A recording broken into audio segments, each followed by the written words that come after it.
um importante pacote de ajuda da Alemanha tem apoiado a Ucrânia em sua luta contra a Rússia. A vitória da Ucrânia parece inevitável, e os esforços para encerrar a guerra ganham impulso com o apoio dos Estados Unidos da América. Antes de continuar com detalhes, não se esqueça de dar like, se inscrever no canal, ativar o sininho, dar seus comentários. Vamos continuar. O passo para encerrar a guerra veio da Alemanha. A Alemanha também forneceu à Ucrânia uma ajuda significativa que será usada contra o processo de paz da União Europeia. O fato de uma reunião ter sido solicitada imediatamente após esse acontecimento demonstra a gravidade da situação. O mundo está agora perplexo com as palavras dos Estados Unidos da América. Nos últimos anos, o exército ucraniano realizou diversas ações para encerrar as hostilidades com o exército russo. A agressividade do exército ucraniano voltou a ser claramente demonstrada com as medidas territoriais aplicadas nesta região. Apesar de a Ucrânia afirmar que sua posição em relação ao exército russo é clara e firme, novos acontecimentos surgiram. Esperava-se que a Ucrânia tomasse uma série de medidas para encerrar o conflito e iniciar o processo de paz. Reconhecendo a importância do avanço militar ucraniano, os países da União Europeia se mobilizaram para adotar medidas de estabilização quando começaram as negociações lideradas pelos Estados Unidos da América. Diversos acontecimentos regionais favoreceram o avanço da Ucrânia. A grave ameaça representada pela Rússia voltou a ficar evidente, e a Alemanha, em particular, demonstrou o papel fundamental da União Europeia no processo de negociações de paz. Nos últimos meses, o ministro da Defesa da Alemanha, Boris Pistorius, declarou que várias ações já foram e continuarão sendo tomadas para apoiar a Ucrânia. Pistorius afirmou: "Hoje enviamos uma mensagem muito firme porque a guerra do presidente russo Vladimir Putin contra a Ucrânia entra no seu 4º ano. Queremos que a Ucrânia saiba que pode contar conosco. A Alemanha está disposta a cumprir suas obrigações europeias." A Rússia teve a oportunidade de responder ao país mais forte da União Europeia, e foi enfatizado que a Alemanha garante as ações que forem realizadas. "Nossas necessidades são mais críticas do que nunca", declarou o embaixador ucraniano Alexei Makayev no evento, onde destacou-se a ameaça que a derrota da Ucrânia representaria para a União Europeia. "Quando um dia nos sentarmos à mesa de negociações, será bom estar protegidos pelas fortes armas alemãs e ter a Alemanha ao nosso lado", disse Makayev, acrescentando que muitos problemas relacionados ao processo serão resolvidos dessa forma. A Alemanha, que já forneceu cerca de 28 bilhões de euros em ajuda, continua se esforçando para encerrar a guerra neste período em que a paz está próxima. Além disso, com seus tanques de combate Leopard 2, blindados antiaéreos Gepard, veículos de combate Martyr, sistemas de defesa antiaérea Patriot, Iris-T e outras armas e equipamentos militares de última geração, a Alemanha, que é a maior doadora depois dos Estados Unidos da América, contribuiu significativamente para o sucesso alcançado no campo de batalha. A Alemanha agora cumpriu sua promessa de fornecer à Ucrânia um novo pacote de ajuda. Com esse pacote de apoio, demonstrou mais uma vez ao mundo inteiro o quão pouco tempo resta até o fim da guerra. A rapidez com que as últimas notícias sobre a ajuda foram publicadas no site oficial do governo federal alemão deixou o mundo inteiro surpreso. Diante dos avanços consideráveis nas conversas de cessar-fogo entre a Rússia e a Ucrânia, esta ação tem como objetivo garantir que a Ucrânia assuma a liderança nas futuras negociações de cessar-fogo e paz. Junto com a entrega de um novo pacote de ajuda militar à Ucrânia que inclui munições, sistemas de defesa antiaérea, veículos especializados e blindados, além de outras armas, espera-se que isso abra caminho para soluções ainda mais significativas. Nas últimas 4 semanas, consideradas o período mais crítico da guerra, a Alemanha forneceu à Ucrânia 24 veículos FFMRAP, resistentes a minas e emboscadas, 2 tanques de desminagem Wiesenthal-RMs, 2 máquinas de desminagem e 2 veículos para proteção de fronteiras. De acordo com o comunicado oficial, a entrega também incluiu quantidades não especificadas de mísseis Iris-T-SLM, 10.000 cartuchos de 35 mm, para os canhões Gepard, e 3 canhões antiaéreos autopropulsados Gepard.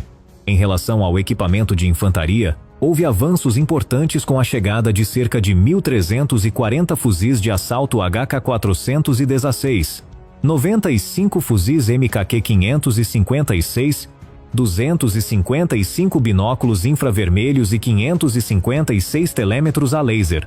fundamentais para operações ofensivas e defensivas contra o exército russo. Além disso, foi entregue, durante o mês, uma quantidade significativa de munições para diferentes tipos de armas, incluindo cartuchos milimétricos 1A3 para o Marder 20 e cartuchos milimétricos de 105 mm para os tanques Leopard 1A e 5, o que possibilitou vitórias relevantes contra as forças russas. Também foram entregues 30 dispositivos de detecção de drones às forças de defesa ucranianas, representando uma conquista importante na luta contra os UAVs russos, área na qual a Rússia tem adotado novas táticas. Espera-se que a Ucrânia organize novas operações secretas com o objetivo de cercar completamente o exército russo e reduzir significativamente o número de drones de vigilância russos na região. A entrega de 50 drones de reconhecimento vetorial e 30 veículos terrestres não tripulados de rastreamento Garion RCS da Quantum Systems ilustra ainda mais o progresso das vitórias da Ucrânia no campo de batalha, segundo análise dos dados disponíveis. A atualização também menciona novos preparativos para futuras entregas, incluindo 279 telêmetros a laser, sugerindo que alguns fatores que podem acabar afastando a Rússia do conflito estão agora mais evidentes do que nunca. Após esse episódio, todas as atenções se voltaram para a Rússia, e Peskov fez uma declaração crítica sobre as negociações com a Ucrânia. O porta-voz do Kremlin, Dmitry Peskov, fez declarações importantes sobre a cúpula entre Putin e Trump. Segundo Peskov, Trump e Putin continuarão em diálogo, e ele ressaltou a importância desses encontros. Sim, acontecerá entre 16 e 18 no horário de Moscou, disse Peskov. Houve algumas conversas. Elas ocorreram em Istambul enquanto Wittkov estava em Moscou. Além disso, os dois presidentes realizaram sua primeira conversa telefônica. Então, sem dúvida, existe um certo entendimento. Isso tornou mais evidentes as consequências das derrotas do exército russo. A percepção sobre as negociações mudou significativamente, especialmente em áreas onde se acreditava anteriormente que a Rússia tinha vantagem. No entanto, Peskov acrescentou que é necessário continuar normalizando as relações bilaterais, inclusive em temas como a resolução do conflito na Ucrânia. Segundo ele, os dois presidentes devem discutir cada uma dessas questões. Ao deixar essa porta aberta, Peskov demonstrou uma mudança na postura da Rússia. Após as conversas, a ênfase de Trump em políticas semelhantes e suas declarações sobre a necessidade de negociações de paz com a Rússia deram sinais claros de que a guerra pode estar se aproximando do fim. O vice-secretário de imprensa da Casa Branca, Harrison Fields, expressou sua desaprovação sobre o encontro histórico previsto entre os Estados Unidos da América e a Rússia. Fields começou suas declarações destacando as mudanças nas políticas ocidentais e afirmando que Putin respeita Trump. Durante a administração Biden, Putin era visto como o vilão, mas não havia nenhuma atitude de compromisso. Mas agora tudo é diferente. Enquanto o presidente Obama fornecia cobertores e travesseiros para os ucranianos, o presidente Trump lhes envia uma lança. Fields enfatizou que o presidente Trump está agindo de acordo com os princípios básicos, afirmando que ele leva seu trabalho a sério e que, no final, quer trazer a paz. Referindo-se ao processo em curso baseado na paz contra o exército russo, Fields sugeriu que as novas vantagens da Ucrânia poderiam levar à resolução de problemas mais importantes. De acordo com vários analistas e especialistas que estudam a região, o exército russo está prestes a se desintegrar e atualmente não há obstáculos para uma vitória ucraniana. Se essa tendência se mantiver, é provável que a Ucrânia recupere efetivamente seu território e talvez dê passos importantes em relação à Crimeia. A principal base de ocupação no leste foi destruída pelas unidades militares ucranianas. As tropas russas em Donetsk resistiram aos operadores de drones ucranianos que miravam no Buk-M, um sistema de defesa antiaérea russo de um único modelo. No mesmo dia em que os caças ucranianos usaram munição guiada para transformar o Buk-M em um monte de ferro, eles também destruíram um sistema russo de lançadores de foguetes múltiplos, causando um pesadelo para a maquinaria bélica de Moscou. Até os analistas militares estão perplexos com a evolução atual da guerra russo-ucraniana, que não cessou desde 24 de fevereiro de 2022. Em fevereiro de 2025, quando a guerra completava seu terceiro ano, as forças militares ucranianas haviam iniciado uma estratégia ofensiva, retomando várias zonas-chave dos invasores em menos de um mês, e planejando operações de destruição seletiva para interromper a capacidade de combate dos invasores. A pressão repentina e crescente dos combatentes ucranianos na linha de frente deixou o exército russo, que sobreviveu a 2024 com uma grave crise de perdas e um início de ano ruim, sem saber o que fazer. O ponto-chave foi que os veículos aéreos não tripulados ucranianos, fabricados nacionalmente e avaliados em alguns centenas de dólares, destruíram, um a um, sistemas de armas russos avaliados em milhões de dólares. Em 21 de março de 2025, os operadores de UAVs ucranianos adicionaram mais UAVs a essas operações, transformando a indústria de defesa russa no alvo de zombarias de todo o mundo, deixando apenas escombros das últimas posições de ocupação na frente oriental. A 15ª Brigada de Reconhecimento de Artilharia da Floresta Negra do Exército Ucraniano liderou a primeira das operações destrutivas previamente anunciadas. Os operadores de drones da brigada realizaram voos de reconhecimento sobre o espaço aéreo da região de Donetsk, planejando contra-ataques e garantindo que os outros soldados da linha de defesa estivessem preparados para uma possível ameaça russa. Além disso, durante as últimas missões de reconhecimento, os operadores, que participaram ativamente da identificação e eliminação de armas e sistemas de defesa vitais do inimigo, descobriram o sistema de defesa antiaérea Buk-Moon, instalado pelos invasores como medida de segurança contra a aviação ucraniana de primeira linha. Como resultado de sua análise meticulosa, os caças da 50ª Brigada da Floresta Negra, que receberam permissão para alcançar o ponto-alvo, optaram por usar o sistema de lançadores de foguetes múltiplos HIMARS durante a operação. Durante toda a missão, os artilheiros mantiveram contato permanente com os operadores de drones e completaram rapidamente todos os preparativos necessários para um ataque de precisão. Quando as tropas de ocupação russas avistaram os drones, ficaram surpresas com os danos sofridos, pois até o último momento não sabiam que os operadores de drones ucranianos estavam os seguindo. Quando os invasores tentaram realocar o sistema de defesa antiaérea Buk-Moon, conhecido como Presas do Pânico, não levaram em conta que não seriam usados drones para executar a operação de destruição. Assim que o sistema de defesa antiaérea russo parou em um ponto que se acreditava estar oculto em uma área florestal, os operadores de drones, que seguiram o rastro do Buk-Moon durante todo o trajeto, transmitiram a ordem de ataque para as unidades de artilharia. Assim que a ordem foi dada, os invasores observaram impotentes enquanto as munições guiadas de precisão lançadas do sistema de lançadores de foguetes múltiplos HIMARS, fabricado nos Estados Unidos da América, se aproximavam. O veículo lançador de foguetes 9A300 e 10 do sistema de defesa antiaérea foi atingido com precisão pelos batalhões de artilharia ucranianos, fazendo com que o combustível sólido dos foguetes antiaéreos explodisse instantaneamente.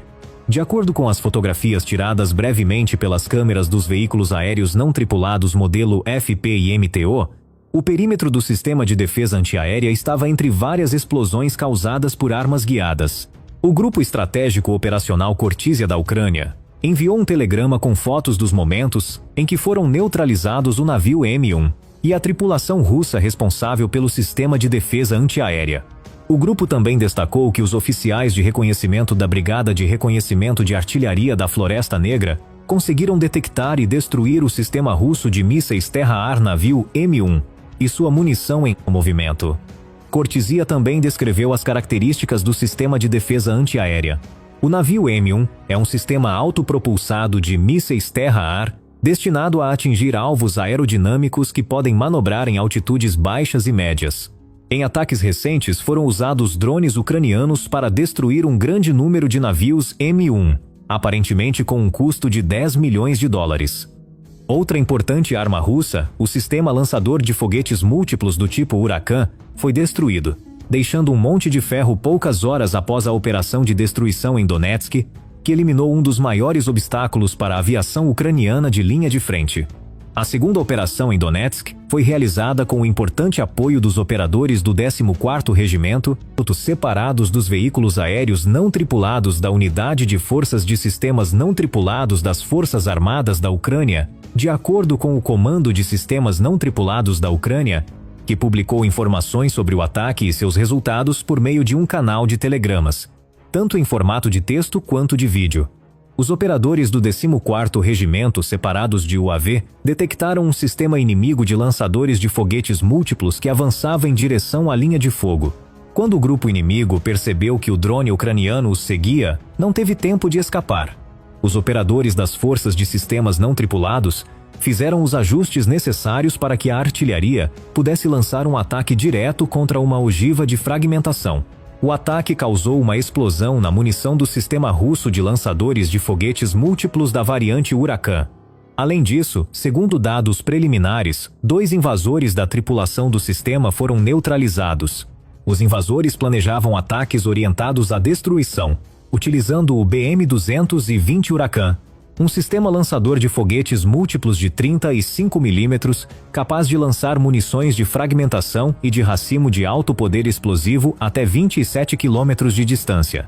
No entanto, o ataque coordenado permitiu às forças ucranianas eliminar mais um importante elemento de combate inimigo do campo de batalha.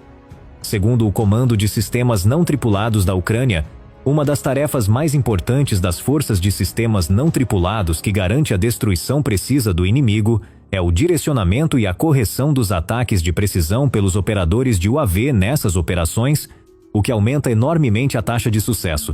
As Forças Armadas da Ucrânia e os serviços secretos de Kiev também começaram a se concentrar novamente nos bombardeios transfronteiriços, depois que a Rússia violou o cessar-fogo de 18 de março de 2025, que proibia ataques contra infraestruturas energéticas na primeira hora. A direção principal de inteligência da Ucrânia atacou posições de radar russas na Crimeia, ocupada pela Rússia nas primeiras horas de 19 de março de 2025, adicionando mais uma às suas operações. Explosões sem precedentes têm sacudido os ocupantes na Crimeia, que ocupam temporariamente, disse em um comunicado a Atasur, também conhecida como Inteligência Militar da Ucrânia.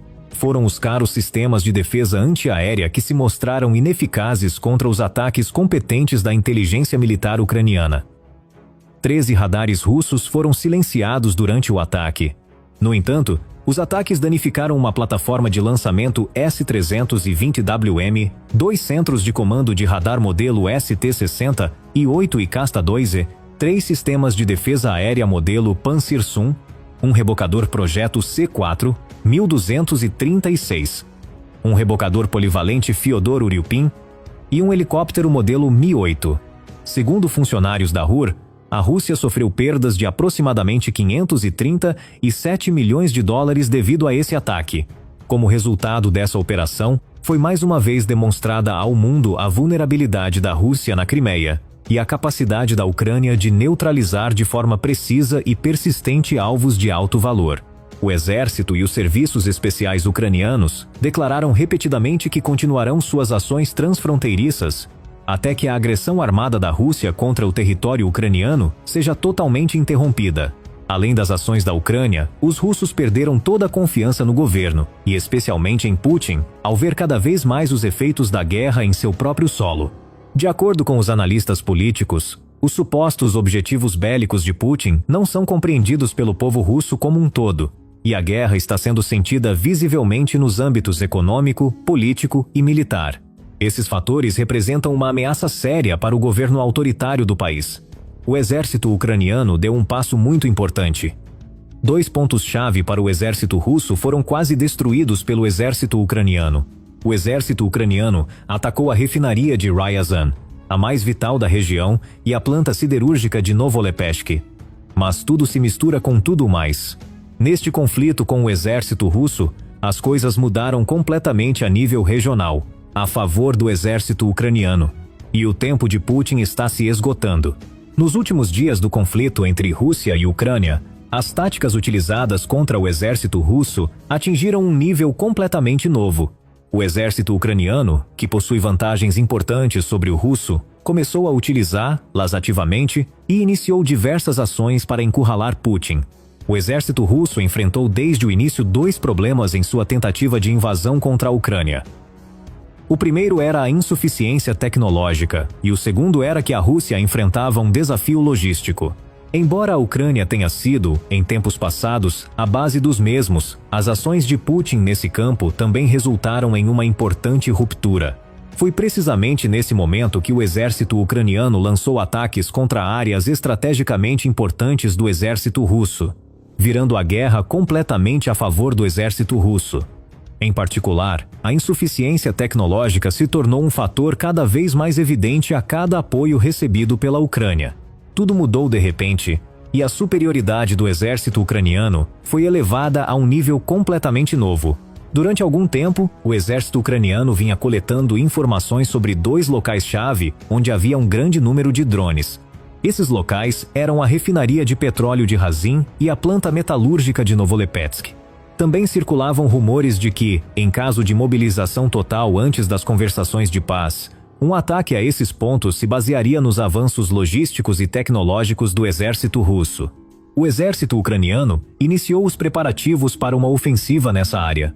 O ataque foi bem sucedido, pois os veículos aéreos não tripulados atacaram empresas militares russas e seus pontos de fornecimento de combustível e peças de reposição. O exército ucraniano destruiu esses locais mencionados há muito tempo nos relatórios de inteligência. Mais uma vez, foi reportada a magnitude dos danos, embora a planta metalúrgica de Novolepetsk, que fabrica produtos metálicos para equipamentos militares, seja bastante importante nessa região. O governador da região de Lopetsk, Igor Artemonov, também reconheceu o ataque com drones. Em sua mensagem no Telegram, Artemonov declarou que os especialistas estão trabalhando atualmente na área onde ocorreu o ataque com drones. Não se sabe em que medida as atividades industriais foram afetadas, mas os ataques do governador são tipicamente áreas em que é necessário informar ao público. O nível amarelo continua, declarou Artemonov. Toda a região de Lopetsk está em perigo devido ao mau tempo. De acordo com o comunicado, os especialistas estão trabalhando no local do acidente. Embora tenha sido dito que o ataque simultâneo com drones contra a refinaria de petróleo de Ryazan provavelmente tenha sido eficaz, os moradores informaram que ouviram cerca de 6 explosões. Neste ponto, o governador de Ryazan, Pavel Malkov, que afirmou repetidamente que as explosões foram causadas por drones, garantiu que nem a infraestrutura industrial nem a civil sofreram danos. No entanto, é a primeira vez que se demonstra tão claramente que essas afirmações não podem ser sustentadas pela falta de informações, o que foi reforçado pelas declarações posteriores dos militares ucranianos. No entanto, a verificação do incidente pelo serviço de vigilância da empresa também estabeleceu, de forma conclusiva, que foram registrados atos de incêndio às 0h46 e 1h17 no local da refinaria. Considerando as possibilidades de análise das chamas surgidas na área durante os últimos 7 dias, agora está claro que o aumento incomum da temperatura não tem nada a ver com o processo de produção. Também se desprende claramente dos relatórios que os ataques com drones não haviam ocorrido antes. Vale ressaltar que o quarto desses ataques começou no início de 2025.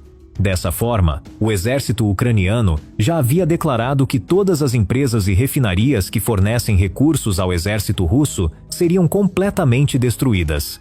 Mas isso é apenas o começo de um processo muito claro e, mais uma vez, demonstrou o quanto somos qualificados em nossas ações contra o exército russo.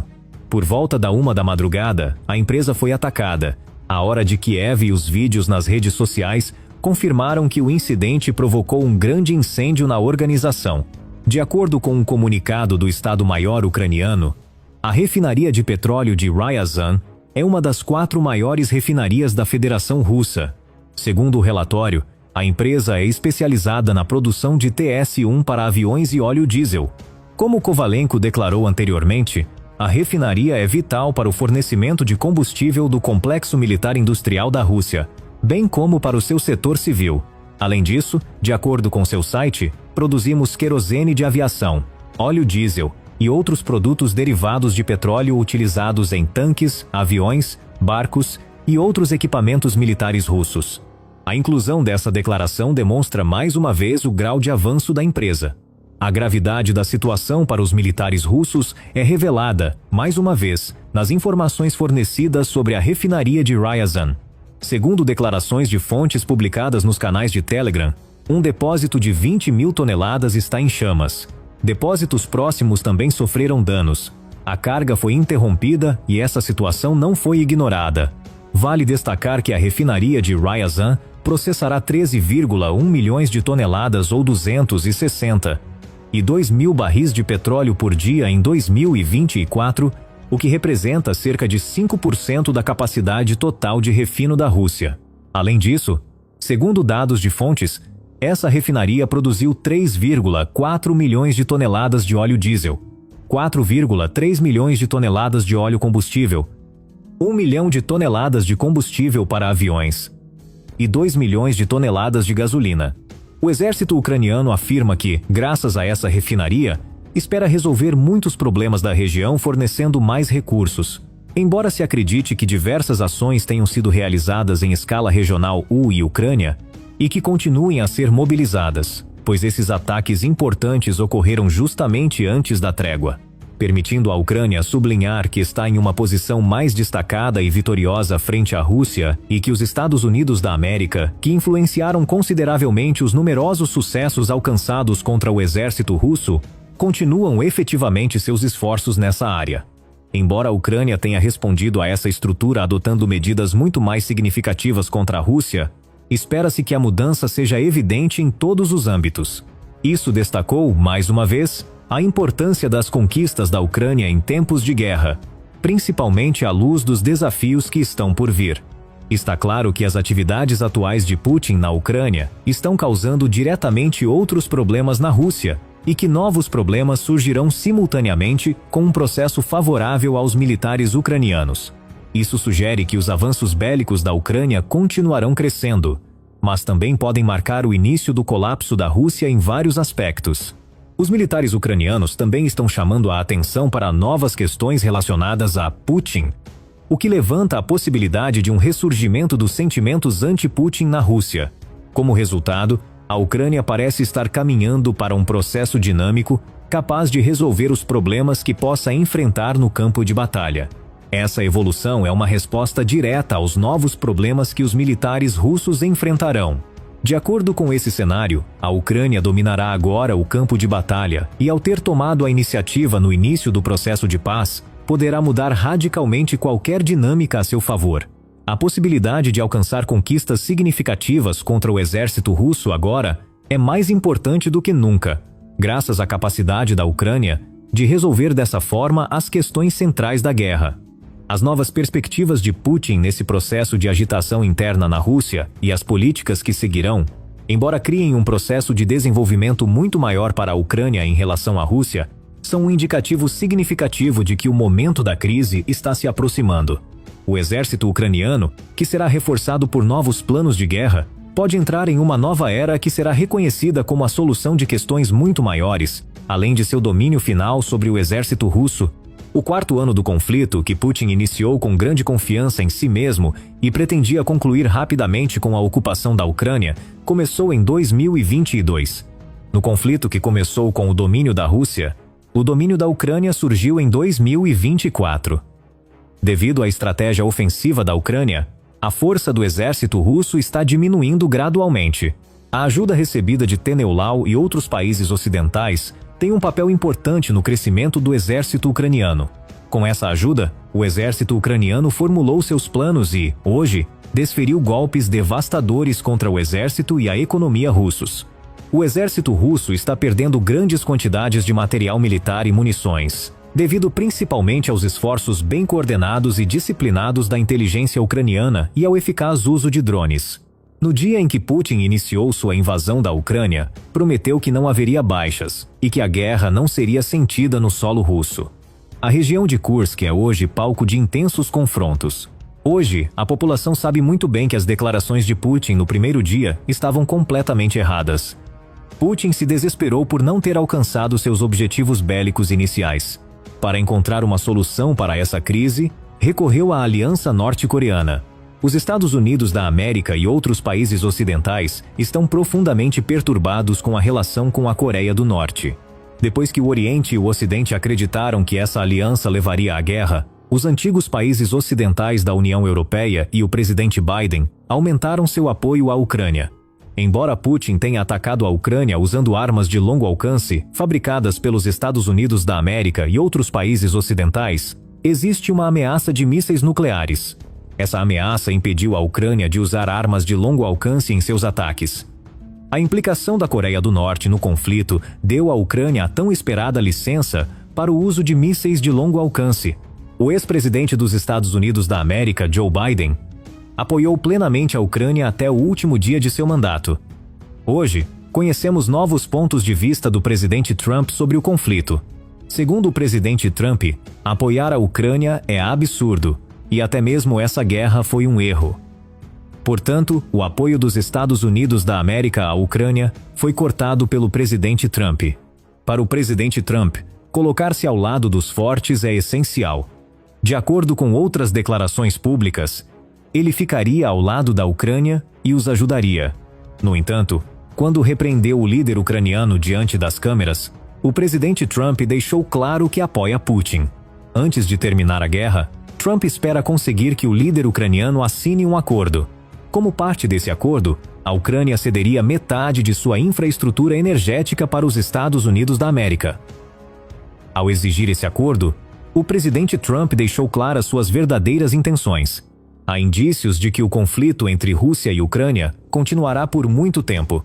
Além do apoio do presidente Trump, os países da União Europeia assumiram um compromisso muito mais firme com a Ucrânia. Os líderes europeus se reúnem com frequência para discutir como apoiar a Ucrânia e como a guerra se desenvolverá.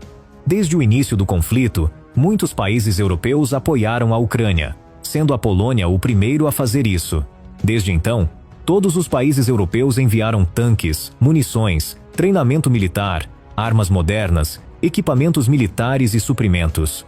E você, o que pensa sobre essa questão? Este vídeo chegou ao fim. Obrigado por assistir. Agradecemos se puder indicar sua opinião nos comentários. Não se esqueça de se inscrever em nosso canal e ativar as notificações para se manter informado sobre novos vídeos. Obrigado por nos acompanhar. Até breve.